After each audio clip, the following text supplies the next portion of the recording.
안녕하세요. 오늘 날씨가 갑자기 추워졌는데 또 이렇게 와주셔가지고 감사드리고요. 저도 이렇게 목소리가 조금 잠겨가지고 하다가 그 목소리가 좀 그렇거나 기침 좀 해도 양해를 먼저 구하겠습니다. 오늘 보실 게 에피소드 8인데요. 이제 13개의 다큐 중에 8번째인데 뭐라 그럴까요? 내용의 난이도로 치면 오늘이 제일 어려울 것 같아요. 오늘이 아마 미리 보신 분들도 아시겠지만 특상계성 이론과 일반 상계성 이론이 등장을 해요. 네, 그래서 조금 난이도가 있을 것 같긴 한데 이번 에피소드 8이 상계성 이론 자체를 설명하는 그런 다큐멘터리는 아니고요.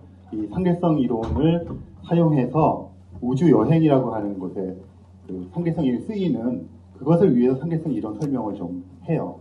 그래서 그렇기 때문에 역설적으로 더 어려워요. 왜냐하면 상계성 이론 자체를 가지고 만약에 1시간 내내 설명을 한다 그러면 아마 칼 세이건의 설명하는 방식이나 이런 걸 미루어 봤을 때 굉장히 친절하게 어려운 내용이지만 설명을 잘 해주실 거라고 생각하는데 여기 이제 50분 거의 이제 1시간 다큐멘터리 중에서 이제 일부를 할애를 해서 상계성 이론 이야기를 하거든요. 그래서 조금 어렵게 느껴질 수도 있을 것 같아요. 이번 다큐멘터리의 전체적인 주제는 여행이에요. 여전히 이제 여행인데 그냥 여행이 아니라 시간과 공간에 관한 여행이 될 거예요. 그러니까 보통 우리가 생각할 때 여러분이나 저도 이렇게 여행을 다니지 않습니까? 그러니까 실제로 몸이 움직이는 여행을 여행이라 그러지만 사실은 마음속에서 움직이는 여행들도 있고요. 여행을 간다 그러면 장소가 변해서 다른 곳으로 이동하는 것을 여행이라 그러는데 그럴 때 항상 같이 동반되는 게 시간이잖아요. 시간이 흐르면서 공간적인 이동들을 같이 하게 되는데 어쩌면 지금 제가 말씀드리는 게 너무 당연한 이야기일 수도 있어요.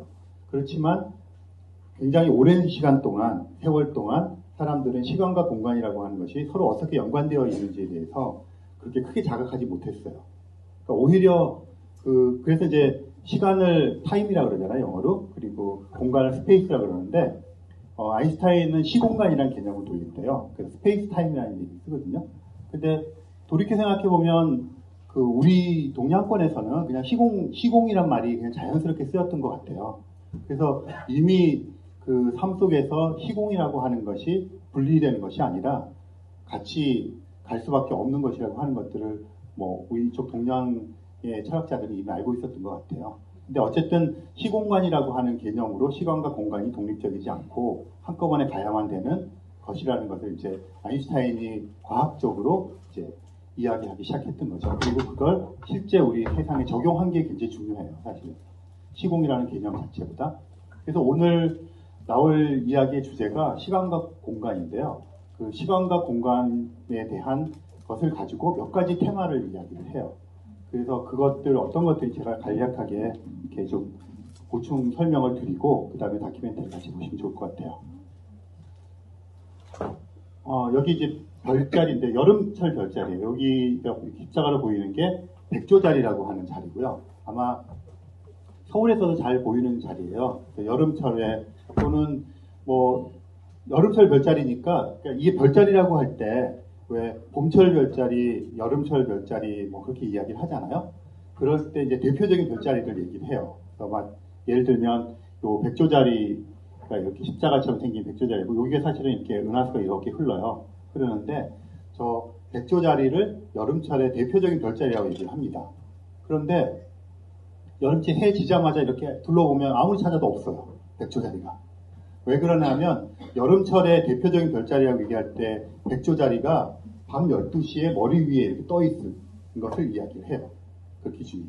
그러니까 겨울철의 대표적인 별자리 그러면 이게 밤 12시에 머리 위에 가장 높이 떠 있을 때 그 철의 별자리를 얘기를 하거든요. 그러니까 사실은 하루 종일 이렇게 밤새도록 쳐다보고 있으면 최소한 한 3계절 정도의 별자리는 이렇게 볼 수가 있죠. 계속 넘어가니까. 그래서 오히려 이 여름철의 대표적인 별자리라고 하는 것을 이렇게 밤 12시에 깨서 하늘 보기 쉽지 않잖아요. 보통 한 8시나 9시쯤 보통 보게 되니까 사실은 이 여름철 별자리라고 하는 게 가을철에 오히려 이렇게 잘 보일 수 있겠죠. 넘어가고 있으니까. 그렇게 되는 건데 어쨌든 이 별자리라는 게 있어요. 이렇게 이 선은 하늘에 그어져 있는 게 아니신 건 다 아시죠. 우리가 임의를 이렇게 그어가지고 이게 백조처럼 생겼다 해서 백조자리라고 부르고 여기 배가라고 되어 있는데요. 이게 거문고 자리예요. 흔히 우리는 배가라고 하는 별을 직녀라고 부르고요. 지금 여기는 잘 안 보이는데요. 견우가 이쪽에 있겠죠. 은하수가 있으면 이제 직녀가 있고 견우가 이렇게 있을 거예요. 그런데 이 별자리라고 하는 게 눈에 이렇게 모양이 보이니까 그걸 갖고 이제 상상을 옛날에 했을 거 아니에요. 그래서 서양에서는 이제 서양도 문명권마다 굉장히 별자리가 달라요. 자기네 부르는 게 동양에서도 마찬가지고요. 근데 1930년으로 제가 기억하는데 국제 천문 연맹에서 모여서 이 별자리를 표준화시켰어요. 지금 88개가 있거든요. 통폐합을 시키고 그래서 그러니까 그럴 필요성이 있는 게 이제 뭐 어떤 학술적인 연구를 한다든가 할 때 공통적으로 이렇게 인식할 수 있는 어떤 코드가 필요하잖아요. 뭐 그런 것들의 일환으로 만든 거죠. 그래서 우리는 여전히 배가성을 직녀라고 부르고 있는 거죠. 그런데 이런 모양이 이렇게 별자리의 모양이 있어서 우리는 그렇게 부르고 여기는 게 돌고래 자리거든요. 은하수 옆에 여기 돌고래처럼 이렇게 생겼잖아요. 그런데 저런 모양은 지금 이 시점에 우리들의 지구에서 보이는 별자리의 모습이고요. 이것들이 시간과 공간에 따라서 달라져 보여요. 그래서 지금 이제 보실 에피소드 8에서 우리가 흔히 쉽게 볼 수 있는 북두칠성이라든지 이런 큰 공자리죠. 그런 별자리들이 모양이 시간과 공간에 따라서 어떻게 변하는가 하는 것들을 보여줘요. 그러니까 우리가 보기에는 별자리는 라는 것이 뭐 굉장히 특별한 의미를 갖는 것처럼 생각했지만 사실은 별자리라는 것은 지금 우리가 있는 특정한 지역의 특정한 시간대에 보이는 어떤 별들의 겉모습인 거죠. 이 별들은 하나하나가 다 제각기 거리가 달라요. 제가 여러분들 바라보고 있는데 여기 앞에 앉아있는 분이랑 저 뒤에 앉아있는 분이랑 이렇게 있지만 제가 이렇게 보고 볼 때는 결국은 여러분들을 다 한꺼번에 어떤 평면에 투영시켜 보는 거잖아요. 그러면 여러분들의 모습이 제가 이렇게 볼 때 어떤 패턴을 갖고 보이면 그게 바로 별자리가 되는 거죠. 그런데 제가 저쪽에 가서 보는 거예요. 그러면 모양이 달라 보일 거 아니에요. 그러니까 지구에서 보는 모습이랑 사실은 명왕성에서 보는 별자리가 틀려지겠죠. 근데 그렇게 많이 틀려지진 않을 거예요. 왜냐하면 지구에서 명왕성까지의 거리에 비해서 다른 별들까지의 거리가 워낙 머니까 그 차이라는 게 굉장히 미미해요. 하지만 뭐 태양에서부터 예를 들어서 500광년 떨어져 있는 어떤 별에서 별자리를 보면 전혀 다른 하늘이 보이겠죠. 그래서 당연히 제가 보는 거랑 저 뒤에 앉아있는 분이 보는 거랑 같은 사람들을 보더라도 이 공간적으로 이렇게 떨어져 있기 때문에 다른 모습들을 보게 돼요. 그리고 시간이라고 말씀드린 것도 이렇게 보이는 이제 그 모습이 계속 변해가는데요. 보는 위치에 따라서 변하지만 시간이 지나면 지구가 있는데 지구가 이제 이렇게 있으면 자전축이 이렇게 삐뚤어져 있잖아요. 그래서 이게 이렇게 계속 자전을 하는데 이 자전축 자체도 이렇게 팽이처럼 회전을 해요. 그러니까 자전축 자체가 회전한다는 얘기는 이 축이 가리키는 방향이 계속 틀려진다는 얘기잖아요. 그래서 이 자전축이 이렇게 대충 어떤 주기를 가지고 이렇게 도는데 그 도는 게 한 26,000년 정도 돈다는 얘기예요. 그래서 그 얘기를 뭐냐면 이 자전축을 쭉 연결한 걸 북극성이라고 그러잖아요. 북극성이 시간에 따라서 계속 변한다는 얘기예요. 26,000년에 한 번씩 이렇게 사이클을 그리면서. 그리고 우리에게는 지금 북극성이 북극성이지만 화성에 가면 화성 축은 또 다를 거 아니에요. 화성의 북극성은 전혀 다른 별이겠죠. 천왕성의 북극성은 또 다른 별일 거고. 그렇게 돼 있죠. 그래서 이 배가를 제가 보여드린 이유 중에 하나가 이 배가가 한때 북극성이었어요. 한때 북극성이었다는 것은 우리 이제 지축이 직녀성을 가리키고 있었다는 거죠. 한 14,000년 전쯤? 이게 한 26,000년 정도가 도는데, 제가 정확히 모르겠어요. 13,000, 4,000 그 정도쯤 전에 직녀성이 지구 자전축이랑 이렇게 나란히 같은 방향에 있게 된 거죠. 그럼 그때는 지금은 북극성이 2등성 별이에요. 그래서 사실 북극성 찾기가 만만치가 않아요. 이게 도시 하늘에서는 사실은. 그래서 그리고 있어도 이렇게 잘 봐야 있는 것처럼 보이는데 만약에 이 직녀성 같은 게 거기에 놓여 있다고 생각되면 굉장히 멋질 것 같아요. 북극성이 굉장히 밝은 별이 있으니까. 그러다가 이제 점점 다른 별들이 북극을 차지하고 하다가 지금 현재의 그 작은 검 자리에 북극성 자리에 있어서 북극성을 부르는 거예요. 앞으로 또 한 2000년 지나면 다시 돌아오겠죠. 이 진여성이 돌아올 거예요. 돌아와서 다시 이렇게. 그래서 그런 식으로 시간에 따라서 변하는데, 그렇게 변하는 이유는 이제 제일 큰 이유가 지구의 이 축이 가리키는 방향이 틀려지기 때문에, 그걸 세차 운동이라고 불러요. 그러기도 하고, 또 한 가지는 이 별들이 각각 위치가 다 다르다고 했잖아요. 그리고 별들도 자기의 고유한 운동들이 있을 거 아니에요. 그러니까 그런 운동하고 이 지구가 이렇게 팽이처럼 도는 세차 운동하고 이렇게 합쳐져서 이 모양들이 막 변해요. 그러면 시간에 따라서 뭐 10,000년 전부터 10,000년 후까지를 이렇게 쭉 시간을 흘리면서 이 별자리의 모양이 바뀌는 거를 보면 굉장히 드라마틱하게 바뀌겠죠. 그래서 사실 예를 들어서 우리나라의 천상열차 분야지도라고 하는 석가천문도가 있어요. 지금도 경복궁 그 옆에 고궁박물관 가면 거기 이렇게 전시가 되고 있거든요. 근데 거기에 이제 별이 찍혀 있을 거 아니에요? 그 위치하고 지금 위치가 당연히 틀리겠죠. 이제 거의 뭐 몇백 년 차이니까. 그럼 그런 것들을 가지고 이제 현재 별들의 위치랑 그때 위치랑 천문학자에 비교를 해요. 그런 거를 전문적인 말로 동정이라 그러는데, 그렇게 하면 실제로 지축이 어떻게 움직이는지, 또 별들의 고유 운동이 어떤 이런 걸 알아낼 수가 있거든요. 네. 그렇습니다. 그래서 혹시 그런 영화 보셨는지 모르겠는데, Man from Earth라는 영화 보셨어요? Man from Earth라는 영화 있어요. SF 작품인데 영국도 지금 대한민국에서 하고 있거든요. 그러니까 Man from Earth, 지구에서 온 사람, 사나이 이런 뜻인데, 거기 주인공이 누구냐 하면 크로마뇽이에요. 그러니까 이 사람이 돌연변이가 돼가지고 한 14,000년 전부터 안 죽는 거예요. 그때 태어난 사람인데 뭐 하여간 설정이 그렇게 돼 있어요. 그래서 이 사람이 이제 안 죽고 안 늙는 거예요. 늙질 않아요. 그러니까 한 지역에서 한 10년쯤 있다가는 이제 신분 세탁을 해서 다른 지역으로 떠나고 막 이렇게 하는데, 자기가 일하던 어떤 대학교에서 이제 떠나기 전날 밤에 친구들이 와가지고 거기서 이제 이야기를 하는 그런 설정이에요. 이 사람은 이제 지난 한 14,000년 정도 살았던 거죠. 그래서 이 사람이 크로마뇽인 때부터 살았으니까 크로마뇽인이죠. 돌연변이가 돼. 그래서 항상 한 40살 정도 요 정도의 나이를 유지하는 거예요.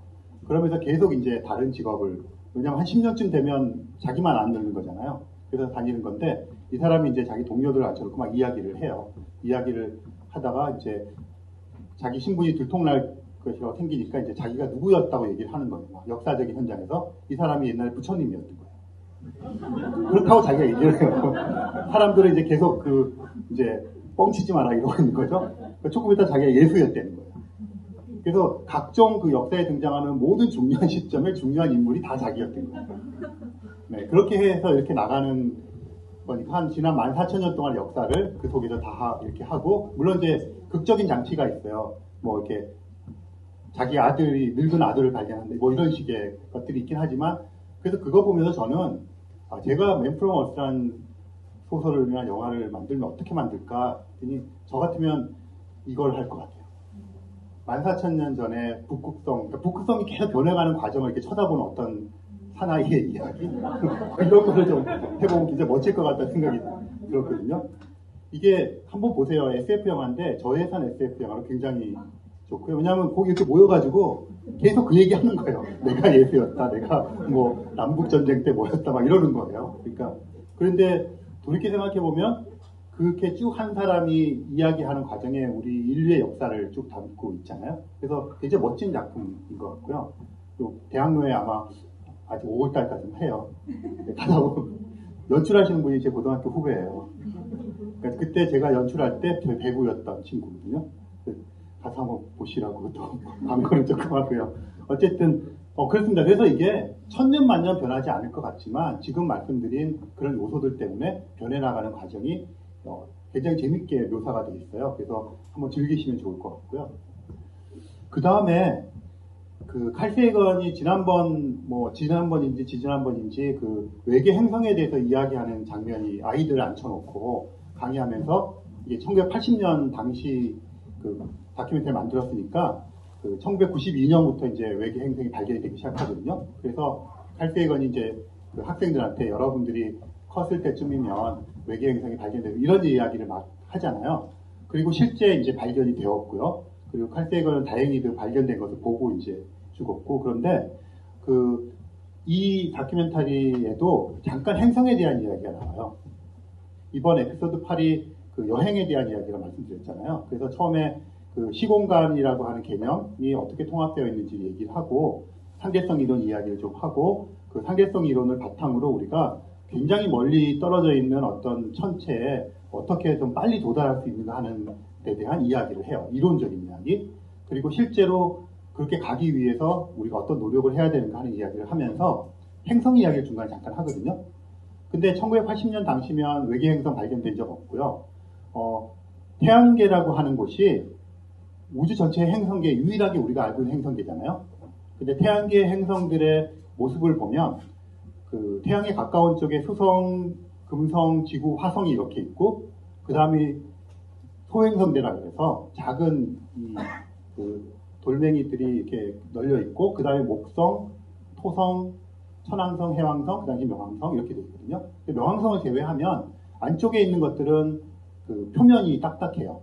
딱딱한 그 땅을 가지고 있는 작은 행성들이고 목성부터는 크고 땅이 없어요. 목성, 해왕성, 천왕성은 전부 다 토성은 기체거든요.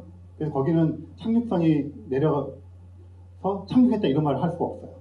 그러니까 기체니까 그냥 속 빠져버리겠죠. 속 안에는 그 역학적인 조건들 때문에 딱딱한 지역이 있을 수 있어요. 그 어떤 금속 지역도 있을 수 있고 어쨌든 간에 그러니까 어떤 행성계가 형성이 되는 행성 이론이 당연히 안쪽에는 지구형 행성이라고 부르는 땅이 있는 행성들을 만들고 바깥쪽은 크면서 기체의 행성들을 만드는 것이 어떤 행성 형성 이론의 근간을 이루겠죠, 당연히.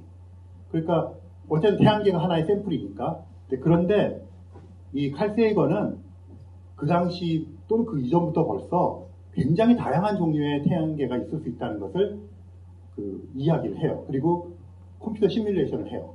그래서 실제로 목성이 태양 근처에 굉장히 가깝게 있으면서 수성처럼 빨리빨리 돌는 것도 있을 수가 있고, 그 뭐 지구 같은 게 굉장히 멀리 있을 수도 있고, 이런 굉장히 다양한 것들이 다 역학적으로 안정하게 있을 수 있다. 그러니까 그 모든 것을 아우르는 그 행성 형성 이론을 이야기해야 된다고 이야기를 하고, 뭐 그것을 이제 역설하는 장면이 또 잠깐 나와요. 그런데 실제로 그런 게 발견이 됐어요. 이게 지금 우리 지구거든요. 아까 여기가 이제 태양으로부터 떨어진 거리고, 이게 수성, 이렇게 해서 이쪽으로 쭉 가면 이제 토성 같은 게 이렇게 있겠죠. 근데 이 케플러 우주망원경이 발견한 행성들, 그 이야기예요. 그런 것들 중에 보면, 이게 목성 정도 된 크기인데, 이렇게 자기 별에 굉장히 가까우면서 기체로 되어 있고, 굉장히 빨리 돌아요. 막 어떤 거 며칠에 한 바퀴도 돌고 이래요. 그래서 이런 걸 우리가 핫 주피터라고 해요. 뜨거운 목성이라고 해요. 보통 목성은 이 바깥에 있기 때문에 굉장히 춥잖아요. 그래서 유로파라든지 가니메데 이런 거 얘기할 때 목성의 위성들 표면에 얼음이 있고 그 속에 물이 있을 가능성 이런 얘기 했잖아요. 그러니까 이 화성을 지나서부터는 굉장히 추운 지역이라서 표면에 물이 있을 수가 없는데 이렇게 뜨거운 이런 그래서 제가 가까이 있다 해서 핫 주피터라고 그래요. 그러니까 마땅히 이쯤에 있어야 될 애가 여기에 있는 것들이 지금 많이 발견되고 있거든요. 오히려 처음 케플러 우주망원경 가지고 또 그 이전의 다른 방법을 사용해서 외계 행성 찾을 때는 지구 같은 게 찾게 된 것은 가장 최근의 일이고요. 처음에는 이런 것들부터 찾기 시작했어요. 왜 그러냐면 일단 크니까 발견되기가 쉽잖아요. 또 이게 공전을 굉장히 빨리 해요. 공전을 빨리 하니까 이게 실제로 돌고 있다고 하는 행성이라는 것을 발견하기가 굉장히 쉽잖아요. 그래서 초기에 발견된 거는 죄다 이런 애들인 거예요. 그래서 굉장히 당황했죠, 천문학자들이. 저걸 핫주피터라고 부르는데요. 이런 게 태양계는 없잖아요. 그러니까 태양계라고 하는 것이 유일한 것이 아니라 여러 다양한 가능성 중에 하나라고 하는 것이 그냥 증명이 되어버린 셈이거든요. 칼 세이건이 이미 그런 이야기를 하고 있고, 이제 여기서는 에피소드 8에서는 그런 행성들 중에서 지구처럼 우리가 살 수 있는 지역이 있을 거다 이런 논조로 얘기를 해요. 그래서 그쪽으로의 이제 우주 여행에 대한 이야기를 하거든요. 네, 그래서 그 곳곳에 사실은 그 뭐 지금 보여드리는 게 이번 에피소드 8의 어떤 핵심적인 내용은 아니지만 칼 세이건이 가지고 있었던 통찰이나 해안 같은 것들이 보면 곳곳에 이렇게 장치로 있고 지금 이제 밝혀지기 시작하는 것 같아요. 네, 그래서 좀 참고해서 보시면 좋겠고요. 그 외계 행성 얘기를 할 때 주로 이제 저도 그렇고 이제 대부분의 사람들이 그 생명체에 초점을 맞추다 보니까 지구와 유사 지구에 굉장히 초점을 많이 맞춰서 이야기를 최근에 하는데 사실은 저 핫 주피터라고 하는 것도 굉장히 어쨌든 설명해야 되잖아요. 존재하니까. 그러면 핫 주피터가 있을 수 있는 어떤 행성계하고 우리 태양계 같은 행성계하고 또 막 뒤바뀌어 있는 거 있을 수 있잖아요. 그런 모든 것을 포괄하는 행성 형성 이론이 지금 필요한 시대예요. 근데 아직은 그걸 다 포괄하는 통일되고 학계에서 이제 패러다임을 인정받는 게 아직 없어요. 그래서 그 행성 형성 이론에 대한 쪽이 천문학계에서는 굉장히 뜨거운 이슈 중에 지금 하나로 되어 있어요. 우리는 언제나 더 큰 꿈을 꾸고 더 멀리 나아가는 것을 두려워하지 않았습니다. 이것이 바로 칼 세이건이 코스모스에서 보여준 탐구 정신입니다. 미국 대통령 버락 오바마도 천문학자 칼 세이건의 팬이었습니다. 오바마와 전 세계 7억 시청자를 사로잡은 코스모스. 역사상 가장 위대한 이야기가 다시 시작됩니다. 그 대서사시의 출발점을 책으로 확인하세요. 칼 세이건의 코스모스. 사이언스 북스가 펴냈습니다. 네, 그래서 이번 다큐멘터리에서 조금 여러분들이 또 이제 다른 이제 본격적으로 좀 관심 갖고 보실 것은 시간과 공간이라고 말하는 것보다 시공간이라고 이야기할 때 어떤 의미인지 그런 것들이 이제 계속 초반부부터 그 시간과 공간 이야기하고 상대성 이론 이야기하면서 계속 반복되거든요. 그 개념을 좀 칼 세이건의 이 설명을 따라서 조금 가보시면 처음 말씀드린 대로 이 자체의 개념이 워낙 어려운 개념이고요. 그러니까 어렵다는 것은 그런 의미에서 어렵다고 말씀을 드리고 싶어요. 그러니까 우리가 살고 있는 요 시간과 공간의 요 시공간의 세계하고 천문학에서 다루는 우주 공간의 세계하고는 좀 괴리가 있거든요. 속도면이나 크기면이나. 그래서 우리가 이렇게 그냥 경험적으로 탁 알지 못하는 거예요. 그러니까 사실 우리는 모든 걸 다 논리적으로 머릿속으로 생각해갖고 아는 게 아니잖아요. 그냥 아는 거예요. 대부분이 그냥 알아요. 그것은 우리의 뇌가 요만한 크기 또 요만한 정도의 흘러가는 시간의 속도에 적합화되도록 진화를 해왔으니까 그냥 아는 건데 이 우주의 시공간이라고 하는 것은 그런 것들로부터 벗어난 세계거든요. 그러니까 좀 관념적인 어떤 추론이 필요해요. 그렇기 때문에 이제 어려운 거죠, 사실은. 그래서 어쨌든 한번 잘 따라가 보시기 바라고요. 그 흔히 그러니까 이게 도움이 될런지 모르겠는데요. 이게 이제 공간이고 시간축이에요. 공간 속에서 움직인다고 했을 때 시간과는 별 상관이 없거나 또는 시간이 흐르는 것이 공간과 별 상관이 없거나 이런 것들이 시간과 공간이 괴리되어 있는 것이라면 시공간이라고 얘기했을 때는 항상 시간과 공간이 어떤 식으로든 연관을 맺고 가는 거예요. 그래서 시간 따로 공간 따로 되는 개념이 없는 걸 시공간이라고 얘기를 해요. 그러니까 그건 이제 제가 말씀드리기보다 다큐멘터리 한번 보시면 좋겠고요. 그래서 이런 이 그림이 사실은 그 시간과 공간에 대한 이야기를 하는 건데 이 상대성 이론 중에 특상대성 이론이 있고 일반 상대성 이론이 있는데요. 특상대성 이론은 또 다르게 말하면 시간과 공간의 뭐라 그럴까요? 상대화? 시간과 공간의 상대화를 시키는 이론이고 또 한 가지는 그 시간과 공간의 수축성을 인정하는 이론이에요. 또 시간과 공간의 상대화라는 말을 했을 때는 어떤 이야기가 되냐면 어떤 절대적인 시간과 공간이 없다는 얘기거든요. 그러니까 절대적인 시간과 공간이 없다는 얘기는 여러분이 이렇게 앉아 계시잖아요. 그런데 여러분이 앉아 있는 위치를 기술을 할 때 305, 705 이렇게 딱 좌표로 이야기를 그냥 할 수 없다는 이야기예요. 좌표를 그냥 할 수 있다는 이야기는 어떤 원점이 있다는 얘기거든요. 절대적인 이 우주의 모든 것들의 기준점이 되는 원점이 되는 유일한 절대점이 어디인가 있어요. 그러면 그 점이 00이라는 좌표고 그럼 그거로부터 얼마나 떨어지느냐를 가지고 어떤 사물들을 다 위치를 절대적인 숫자를 먹일 수 있잖아요. 그런데 그렇지 않다는 거예요. 저를 기준으로 하면 제가 00이라고 하는 원점이 되거든요. 그럼 여러분들의 위치가 다 어떤 숫자로 파악이 거예요, 좌표가. 그런데 저 어디에 앉아 계신 어떤 분을 원점으로 잡으면 다 좌표가 달라지잖아요. 그러면 어떤 게 맞느냐는 거예요. 근데 다 맞다는 게 특상대성 이론이 얘기하는 거예요. 어떤 기준점이 있고 그 기준점을 관찰자라고 불러요. 관찰자가 보는 사건들이 다 다르다는 그리고 다다르다는 얘기를 조금 더 확대시키면 시간과 공간이 다 상대적이다 이런 이야기가 되는 거고요. 네, 그런 이야기를 하는 겁니다. 그 다음에 신축성이 되게 중요한데요. 시간과 공간의 신축성이라는 게 있어요. 그러니까 늘어나고 줄어들고 이럴 수 있다는 거예요.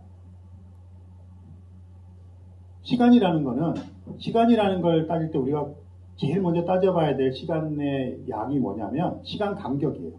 우리가 1초, 1시간 이렇게 얘기할 때는 어떤 시간 간격을 지났을 때 1초라고 부르는 거예요. 똑딱이라고 하는 시간이 지날 때 1초라고 우리가 정의하는 거잖아요. 그 정의는 하는 방식은 매번 바뀌어왔지만 지금은 아마 제 기억에 이 세슘이라고 하는 원자가 있는데 그 원자의 진동을 막 하는데 그 진동수를 가지고 1초라고 하는 간격을 정해 놓은 거예요. 그러면 그 진동수에 맞춰서 그걸 똑딱이라고 하는 시간을 1초라고 우리가 정해 놓은 거거든요. 그럼 그걸 기준으로 해서 우리는 모두 다 우리가 얘기할 때 30초가 흘렀어라고 서로 이야기할 때 약속된 똑딱이라고 하는 1초라고 하는 시간 간격을 30배 한 걸 30초라고 서로 인지하는 거거든요. 그래서 그 1초라고 하는 똑딱이라고 하는 것은 변함이 없는 거예요. 우리가 얘기할 시간이. 그 다음에 우리 집으로부터 여기 신사역까지는 뭐 1km라고 얘기를 할 때 그 1km라고 하는 거리는 변하지 않는 거예요. 내가 말하는 1km나 이 사람이 말하는 1km는 똑같은 거죠. 그런데 시간과 공간의 신축성이라는 것은 그게 달라질 수 있다는 거예요. 그리고 달라질 수 있다는 얘기 뭐냐면 1초가 나에게는 똑딱이지만 또 딴 사람에게는 똑딱이 될 수도 있고 똑딱이 될 수 있다는 얘기예요. 그러면 되게 이상해지는 거죠. 그러면 나는 시간이 똑딱 흘러서 10초가 흘렀는데 다른 분은 시간이 똑딱 해서 내가 10초가 흐를 동안에 2초밖에 안 흐른 거예요. 근데 어떤 분 시계는 똑딱 지나서 내가 10초가 흘렀는데 30초가 흐른 거예요. 그런 일들이 지금 이 순간에 벌어지고 있다고 하는 게 특성대성이에요. 근데 그러면 앞에 이제 조건이 붙는 거죠. 어떨 경우에 그러니 정지에 있을 경우에 그냥 똑딱 우리가 보통 이야기하는 시간 간격으로 시간이 흘러가요. 똑딱. 그런데 속도가 빠르면 빠를수록 이 시간 간격이 늘어나요. 뭐 그걸 지금 제가 설명 다 드릴 수는 없지만 그러니까 정지에 있을 때는 똑딱 가던 시계가 굉장히 빨리 달리면 똑딱 이런 식으로 흘러가는 거예요. 그 다음에 그 속도가 더 빨라지면 똑 하고 딱으로 끝나는 1초 간격이 점점 늘어지는 거예요. 시간 간격이 늘어난다는 얘기는 1초라고 하는 시간까지 걸리는 시간이 길어진다는 얘기잖아요. 그 이야기는 시간이 천천히 간다는 이야기예요. 그래서 속도가 빠른 어떤 시스템에서는 시간이 천천히 간다. 근데 그렇게 빠른 시스템이 정지를 하면 원래 시간대로 똑딱 하고 돌아와요. 그런 것이 시간의 신축성이에요. 거리도 마찬가지인데요. 빨리 달리면 달릴수록 달리는 방향으로 길이가 줄어든다는 거예요. 더 빨리 달리면 달릴수록 더 많이 줄어듭니다. 그런 것들이 실질적으로 관측이 되고 관측을 통해서 증명이 되어서 특상대성 이론이 맞다고 하는 것이 알려지기 시작했어요. 그 원리를 지금 말씀드리기엔 시간이 좀 부족하고요. 그런 게 특상대성 이론이에요. 그래서 특상대성 이론에서 기억하실 것은 시간과 공간의 상대화하고 시간과 공간의 수축성, 신축성인데 그 조건은 빨리 움직이느냐, 얼마나 빨리 움직이느냐에 따라 그렇다는 얘기고요. 그게 그 특상대성 이론의 큰 원리 중에 하나고, 일반 상대성 원리는 이 특상대성이라는 게 있고 일반 상대성이라는 게 있잖아요. 그러니까 올해가 사실은 일반 상대성 이론이 나온 지 100주년 되는 해예요. 1915년에 나왔는데 일반 상대성 이론하고 특상대성 이론의 결정적인 차이는 특상대성 이론은 조건이 있어요. 그러니까 특수라는 말이 붙었잖아요. 그럼 그 특수라고 하는 것이 붙었던 이 말은 특수한 어떤 조건 하에서만 성립된다는 이야기예요. 근데 그 특수한 조건이 뭐냐 하면 등속으로 움직이는 세상이라는 거예요. 1초가 지났는데도 시속 10km로 움직이는 자동차가 있었다면 20초가 지나도 시속 10km로 계속 움직이고 있으면 이걸 우리가 등속 운동이라고 얘기를 해요. 그렇게 등속으로 움직이는 세상을 가정하고 모든 것들을 한번 살펴보는 게 특상대성 이론이에요. 그래서 특수라는 말이 붙었어요. 그런데 가만히 생각해 보시면 그런 세상은 이 세상에 없죠. 지금 여러분들도 차 타고 오실 때나 전철 타고 오실 때나 항상 빨리 달리다가 멈추려고 그러면 감속을 해야 되잖아요. 감속이라는 건 시간에 따라서 속도가 변한다는 얘기죠. 가속을 할 때도 가속도라는 게 뭡니까? 1초 동안은 시속 10km로 달렸는데 2초 후에는 시속 20km고 3초 후에는 시속 30km 이러면 시간에 따라서 속도가 계속 변해가는 것을 우리가 가속도라고 부르잖아요. 이게 점점 줄어들면 감속이라고 부르는 거고. 그러니까 가속과 감속을 하는 게 사실은 우리가 살고 있는 이 자연에서 또 그 속에 있는 물체들이 움직이는 굉장히 자연스러운 진짜 현상이에요. 그러니까 등속으로 모든 게 유지한다고 하는 것은 이 세상에 실제로 존재하지 않는 현상인 거죠. 거의 등속에 가깝게 움직이는 시스템들이 있어요. 기차를 타거나 비행기를 타거나 밀리지 않는 고속도로에서 자동차를 타거나 할 때는 거의 똑같은 속도로 움직이잖아요. 그러니까 거의 등속에 가까운 속도로 움직이는 상황이죠. 그래서 이 일반상대성 이론은 특상대성 이론의 그 등속으로 움직인다고 하는 그 제한 조건을 걷어낸 것이 일반상대성 이론이에요. 그러니까 등속으로 움직인다는 조건을 드러내면 가속과 감속을 계속하는 진짜 세상이 되는 거죠. 그러니까 진짜 세상이 되어서 일반상대성 이론은 우리가 살고 있는 모든 현상에 적용할 수 있는 진짜 이론이 되는 거예요. 일반상대성 이론, 특상대성 이론을 가짜 이론이라고 말할 수는 없지만 그런 제한 조건이 있는 이론이라고 말씀을 드리는 거고요. 그런 제한 조건을 두는 이유는 사실 명백해요. 다루기 굉장히 까다로운 것들 있잖아요. 그런 것들을 좀 이렇게 제한함으로써 우리가 알고자 하는 어떤 자연의 핵심적인 내용을 파악하기 위해서 그렇게 하는 거죠. 그 다음에 그것을 이제 일반화시킨 게 일반상대성 이론이고요. 그래서 일반상대성 이론은 가속과 감속이 자유롭게 되는 세상에 대한 기술이거든요. 근데 이 가속이라고 하는 게 바로 중력을 이야기를 해요. 중력 가속도 이런 거 들어보셨죠? 가속이 되게 되면 엘리베이터 같은 거 탔을 때 이렇게 힘을 올라갈 때 좀 붕 뜨는 느낌 들고 내려갈 때는 좀 이렇게 쑥 가라앉게 압박되는 느낌 이런 것들이 우리에게 가속도가 생기는 거고 중력이 발생하는 거거든요. 그래서 특상대성 이론은 그런 지금 말씀드린 관점에서 보면 중력이라는 게 존재하지 않는 세상에 대한 기술인 거예요. 가속과 감속이 없으니까. 그러니까 그 자체로서 또 굉장히 이렇게 어떤 제한된 이론이죠. 근데 일반상대성 이론은 중력에 대한 이론인데 일반상대성 이론에서 한 가지 기억하실 것은 여기 어떤 물체가 있으면 그 물체 주변의 공간이 휘어진다는 얘기예요. 그러니까 특상대성 이론에서는 시간과 공간이 상대화되고 또 시간과 공간에 수축성이 있다는 것을 알았어요. 수축성이 있다는 건 어떤 조건이 주어지면 커지거나 작아지거나 빨라지거나 느려지거나 할 수 있다는 건데 특상대성 이론에서는 중력이라는 게 개념이 없다고 그랬잖아요. 그러니까 특상대성 이론에서는 어떤 시공간 속에 있는 그 구성원들, 물체들이 신축성을 갖거나 그들의 위치나 시공간적인 위치가 서로 상대적이라는 것을 이야기했을 뿐이지 시공간 자체가 어떻게 되는지에 대한 이야기는 전혀 없어요. 그리고 시공간 자체는 그냥 불변한 상태에 있는 거죠. 왜냐하면 건드릴 근거가 없는 거잖아요. 근데 일반상대성 이론은 중력을 다루는 이론이 되었다고 말씀을 드렸고 어떤 물체가 존재라면 그 물체는 질량이라고 하는 속성을 갖잖아요. 또는 질량을 에너지라고 말할 수도 있고 그런 속성을 갖는데 그 질량이나 에너지의 크기에 따라서 주변 공간이 휘어져요. 이제는 어떤 시공간 속에 있는 물체들 사이의 인터랙션을 통해서 어떤 신축성이 있는 것뿐 아니라 요 천체라고 하는 것은 어떤 물질이라고 하는 것은 이 우주라고 하는 시공간 속에 있는 구성원이잖아요. 근데 그 구성원에 의해서 이 배경이 되는 시공간이 변한다는 얘기거든요. 배경이 되는 시공간이라고 하는 것은 우주라고 말할 수도 있고요.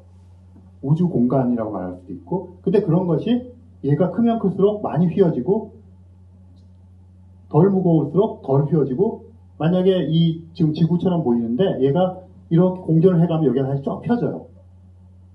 얘가 가는 곳마다 계속 휘면서 가는 거예요.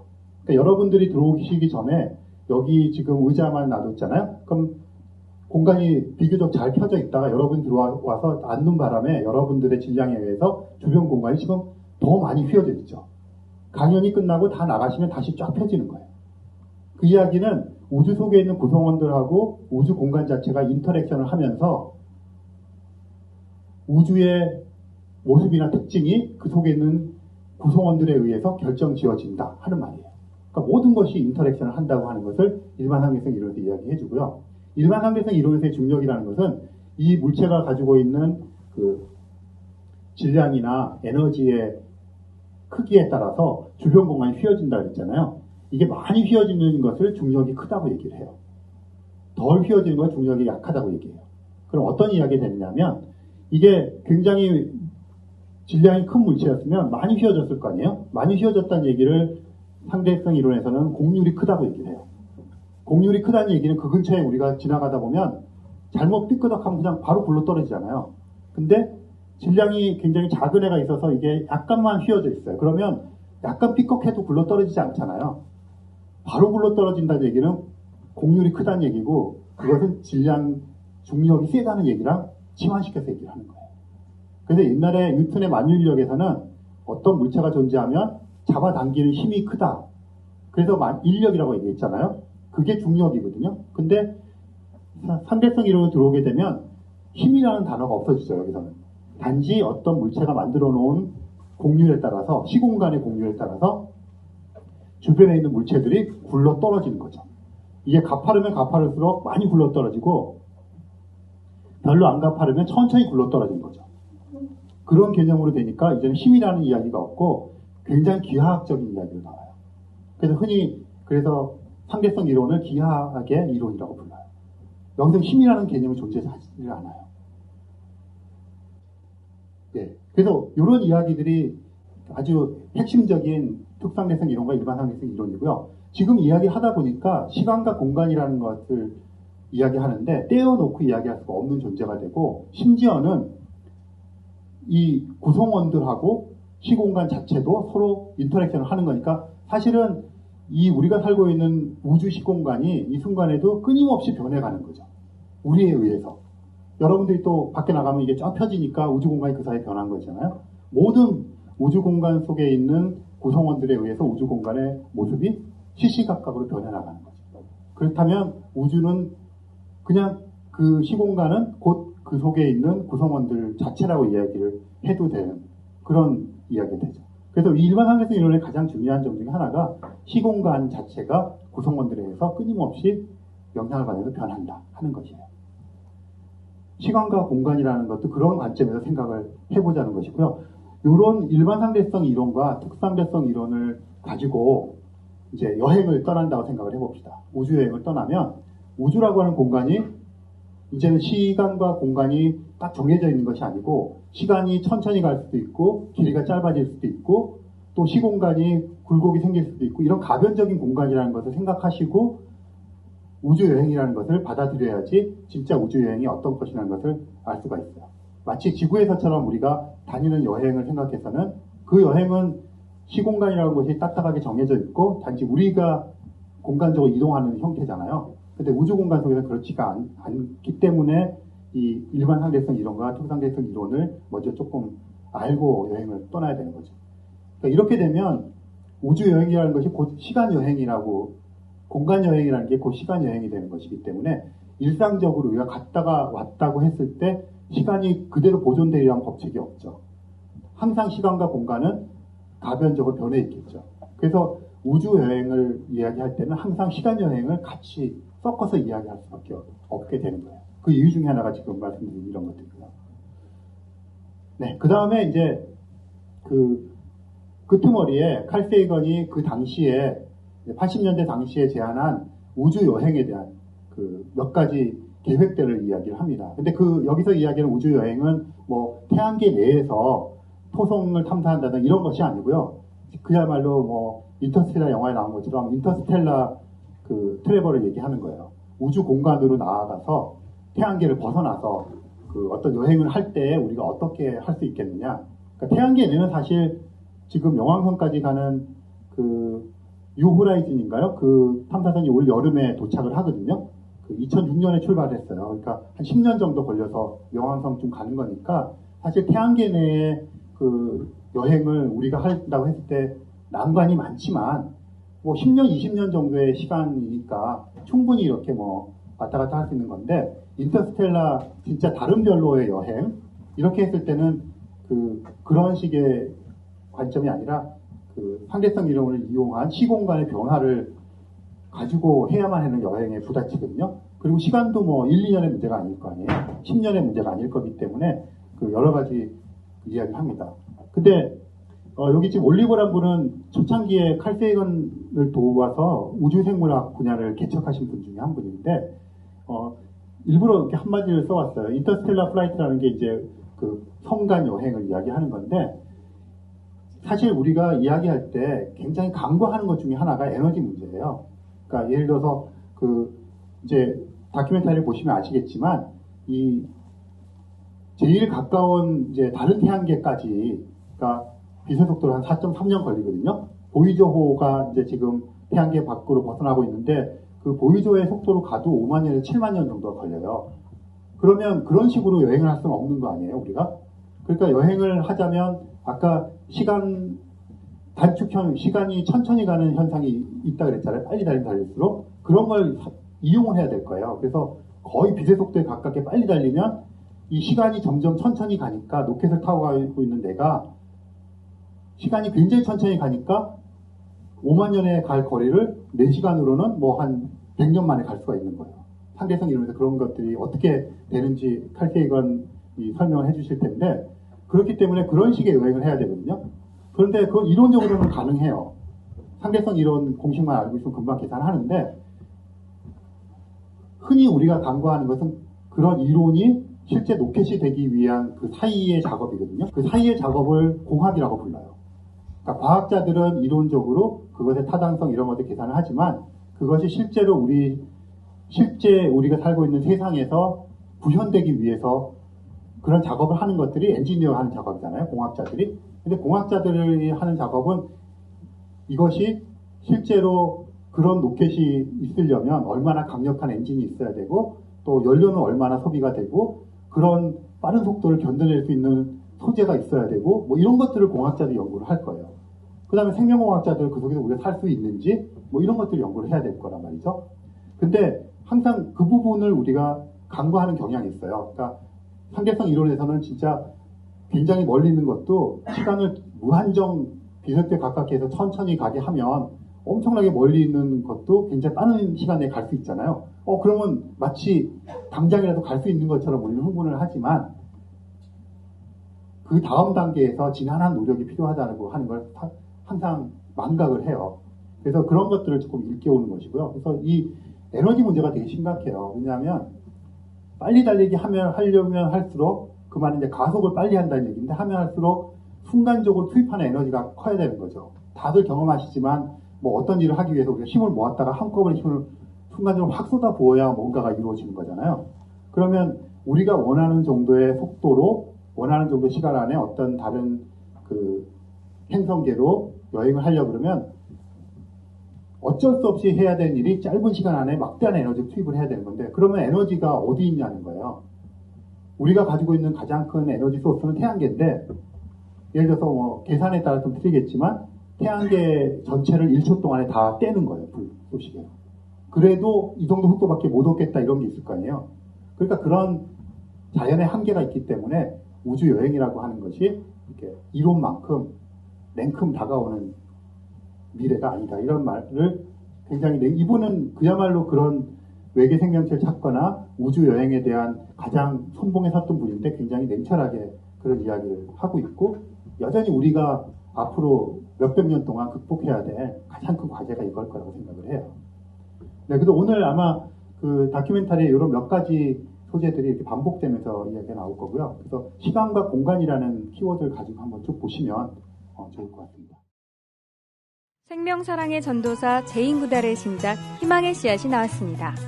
침팬지와 함께 살아가는 아프리카 숲속의 다양한 나무와 풀들부터 9.11 테러가 벌어졌던 세계무역센터에서 살아남은 뉴욕의 돌배나무까지 제인구달이 전 세계를 돌아다니며 만난 꽃과 나무 그리고 사람들 제인구달의 아름다운 정원으로 여러분을 초대합니다. 희망의 씨앗 사이언스 북스에서 펴냈습니다.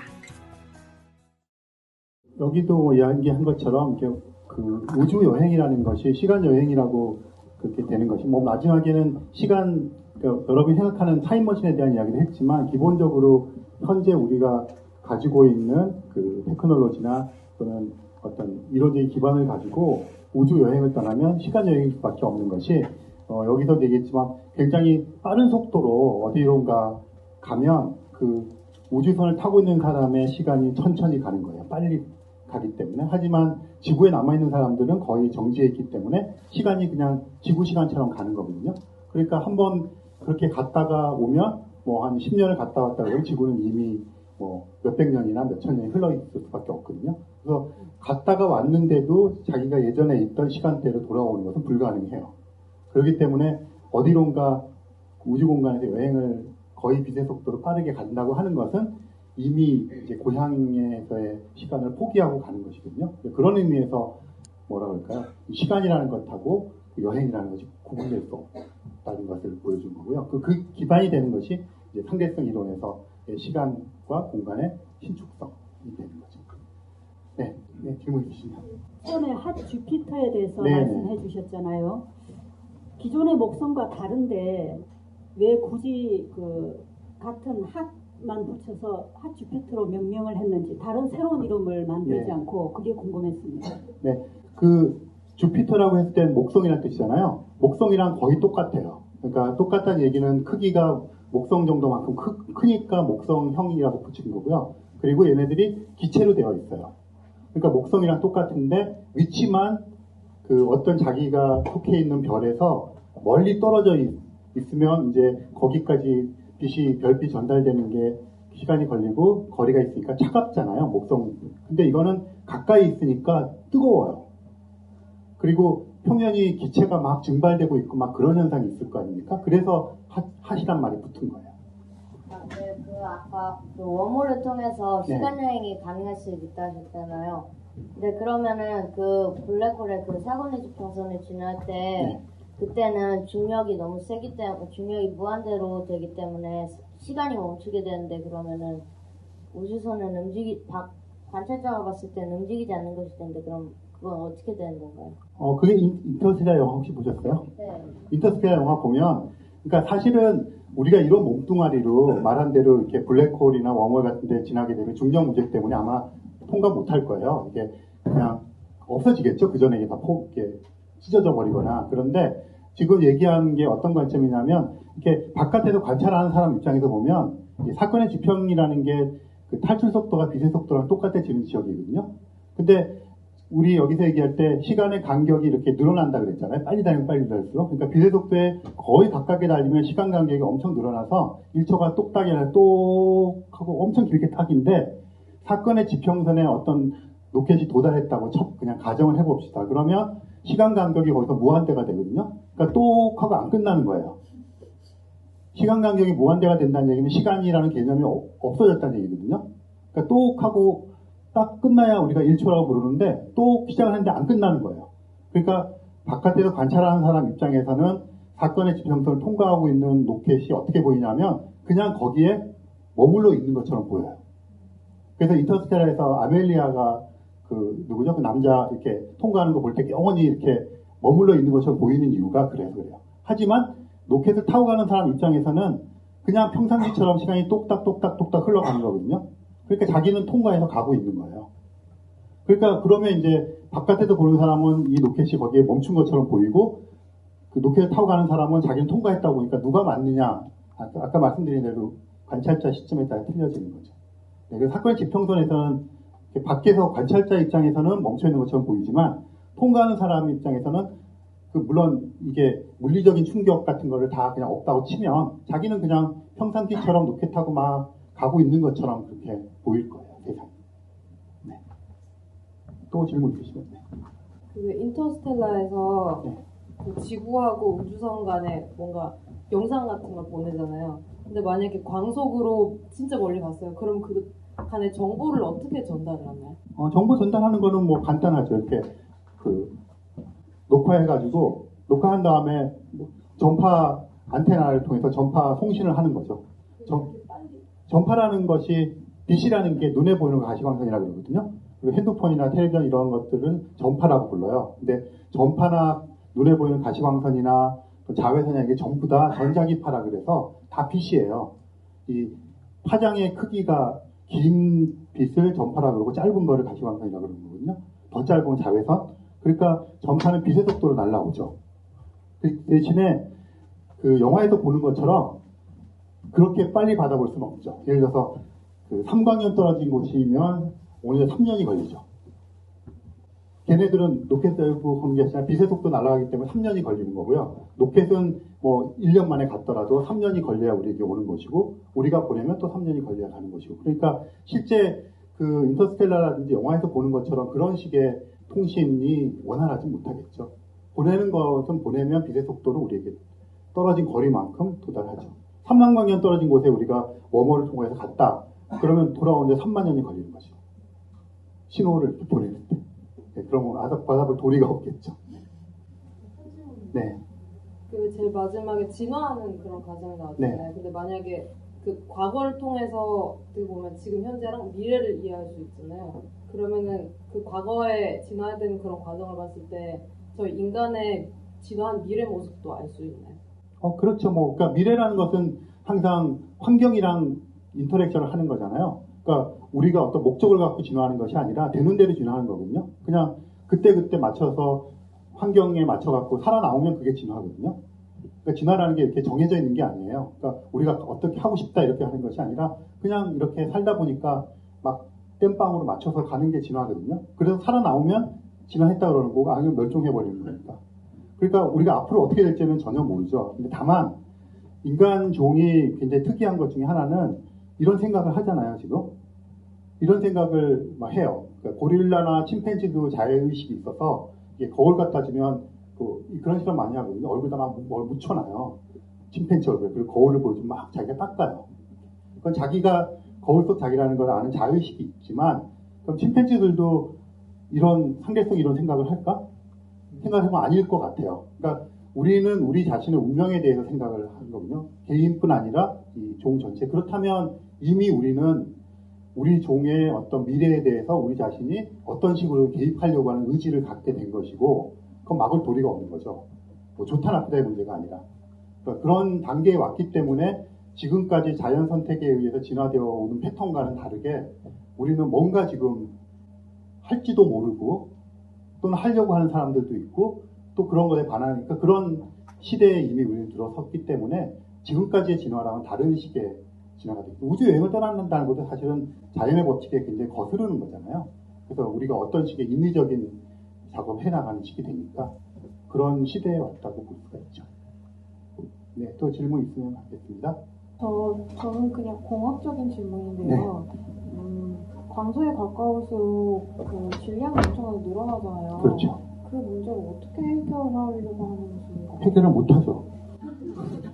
그러니까 말씀하신 대로 이렇게 광소에 가깝게 되면 시간이 천천히 흐르고요. 그 다음에 그 길이가 달리는 방향의 길이가 짧아지고요. 그 다음에 질량이 급격히 늘어나요. 빛의 속도에 도달하면 시간 간격이 무한대가 되고 시간이 없어진다는 소리고, 앞뒤 간격이 크기가 작아지니까 차원이 하나 없어지고 질량이 무한대가 돼버려요. 그러니까 질량이 무한대가 된다는 얘기는 저항이 엄청 생긴다는 얘기거든요. 달릴 때. 그러면 그걸 공학적으로 어떻게 해결하겠느냐, 아는 사람이 아무도 없어요. 그렇게 하고 싶은 거죠. 그러니까 그런 것들을 극복해야 되는 것이죠. 올리버라는 사람이 얘기한 것처럼 사실은 엔지니어링 단계가 되게 지난한 과정이겠죠. 그래서 그런 것 같아요. 그러니까 예전에 그 우리의 미래의 기술에 대한 예측을 하잖아요. 그 예측이 어떤 거는 예측보다 훨씬 빨리 진화하는 게 있고 예측보다 더디게 진화하는 게 있는데, 자세히 그냥 이렇게 보면 컴퓨터 같은 것들 있잖아요. 그런 거는 전에 한 50년 전에 예측했던 것보다 지금 시대가 예측보다 훨씬 빨리 앞서서 크기라든지 성능 면에서 갔거든요. 근데 지금쯤이면 2001 스페이스 오디세이라는 그 SF 같은 목성에 막 가고 있고, 우리가 예전에 그 상상했던 걸 치면 지금 우리는 막 우주여행을 막 날아다니고 있을 것 같은데 그건 굉장히 더디게 가거든요. 그 차이가 그건 것 같아요. 사람이 관련되어 있느냐 아니냐의 차이인 것 같아요. 그러니까 우리 몸뚱아리로 뭔가를 하려고 그러면 그거는 굉장히 더딘 것 같아요. 생각보다. 근데 그게 아니고 다른 쪽의 테크놀로지는 그런데, 광속으로 달리는 것도 달리게 하는 입자라든가 달리게 하는 소재를 만들어 실험하는 거는 엔지니어링 단계에서 조만간 될 거라고 봐요. 근데 거기다 사람을 싣고 가는 문제는 굉장히 다르잖아요. 그럴 거라고 생각을 합니다. 네, 여기. 아까 별과의 여행에서 여러 네. 가지 통신, 이동 수단이 여러 개 나왔잖아요. 네네, 그게 우주선들. 실제로 35년 전에 생각한 건지, 뭐 네. 지금은 어느 단계 정도? 지금 별 차이가 없어요. 그러니까 그때 생각했던 게 이제 그 이전 단계에서 1950년대가 그 엔진에 대한 생각을 많이 했던 것 같아요. 그 로켓도 이제 1957년에 스푸트니크가 처음 올라가잖아요. 그래서 50년대, 60년대가 미국, 소련 사이에 군비 경쟁도 하고 그 이데올로기 경쟁도 하면서 우주 경쟁도 했거든요. 그러면서 그런 컨셉들이 다 갖춰진 것 같아요. 그래서 오늘 나왔던 것도 보면 우주 공간에 수소가 제일 많으니까 수소를 이렇게 받아들여 뒤로 뿜으면서 가는 엔진도 있고 또 하나는 원자로 엔진도 있고 뭐 여러 가지 아이디어잖아요. 저기 나온 아이디어들이 더 테크니컬하게든 컨셉면으로 별로 차이는 없고요. 최근에 그 새롭게 나오는 것 중에 하나가 아마 제가 한번 말씀드렸을 때는 범선을 만드는 거예요. 이렇게 돛대를. 그러니까 지금 나온 거는 이제 어쨌든 엔진을 만들어서 그 엔진에 사용하는 도구가 그 수소 입자냐, 또 수소를 받아들여서 핵융합을 시키느냐, 또는 핵 분열을 시켜서 원자로를 쓰느냐, 이런 연료와의 관계의 문제거든요. 그 연료를 가지고 가느냐, 거기 있는 연료 쓰느냐인데, 돛대는 태양으로부터 나오는 그 입자들을 가지고 거기에 민감한 어떤 큰 돛대를 만들어서 그것을 가지고 밀어내자는 거예요. 그걸 이렇게 밀려가지고 태양계 끝쯤 갔을 때는 거의 광속에 가깝게 가속이 되고 그 이후는 거의 진공이니까 관성으로 그냥 쭉 가자는 거죠. 그런 아이디어 정도 나오고 뭐 반물질 이런 것도 나오는데 반물질 자체에 대해서 우리가 아직 잘 모르기 때문에 그러니까 물질과 반물질 사이에 뭐 그런 것도 나오고 또 조금 새로운 아이디어는 그 플라즈마 같은 걸 이용하자는 것도 나오고 그런데 전부 다 여전히 그런 엔지니어링 단계까지는 못 간 이론적인 어떤 개념 단계에 여전히 머물러 있어요. 지금 저기 보이저라든지 그 뉴 호리즌을 이제 보냈다고 하는데요. 그러한 우주 탐사선은 이 연료를 거의 한 몇십 년 동안 쓰잖아요. 네. 그럼 그 연료들을 뭐 몇십 년 동안 쓸 거를 뭐 저장해서 가야 될 텐데 계속 뭐 항해하고 있는데 그 연료는 어떻게 충당하는지 궁금합니다. 그 보이저호는 이제 그 원자로가 있어요. 작은 원자로가 있어서 원자로를 쓰려 그러면 물질이 있을 거 아닙니까? 그 물질을 가져가서 얘가 계속 이렇게 분열되면서 연료를 공급하는 건데 그게 2020 몇 년이면 다 떨어져요. 보이저 2호는 이미 떨어졌고요. 그다음에 파이오니어 10호, 11호도 다 연료가 떨어져서 지금 전혀 우리가 신호를 받지 못해요. 보이저 1호만 남아있는 거고요. 근데 이제 파이오니어 10호, 11호나 보이저 2호가 어디쯤 가고 있다는 건 대충 알아요. 왜냐하면 이게 지금 태양계 바깥쪽으로 가니까 물질이 희박하잖아요. 그러니까 부딪히거나 걸거칠 게 별로 없어요. 그러니까 이게 지금 우리가 쭉 밀어놓은 상태에서 관성에 따라서 그냥 가잖아요. 그렇기 때문에 지금 좀 어디 있을 거라는 거를 비교적 정확하게 예측할 수가 있죠. 그러니까 보이저호도 이제 2020 제가 정확히 기억을 못하는데 2025년 이 정도면 완전히 떨어져서 더 이상 우리에게 신호를 보낼 수는 없고요. 지금도 대부분의 시간을 스위치를 끄고 가요. 가다가 중간에 켜가지고 지구로 송신하고 또 끄고 가고 계속. 이 호라이즌도 2006년에 발사해서 이제 올 7월 4일인가 뭐 그때 도착하는데 10년 내내 키우고 가는 게 아니고요. 대부분의 시간을 스위치를 끄고 가다가 필요할 때만 켜가지고 하는 거예요. 그러니까 많은 연료를 싣고 갈 수 없잖아요. 좁은 공간에. 그렇게 하고 있습니다. 네, 없으시면 다음 시간에 뵙겠습니다. 감사합니다.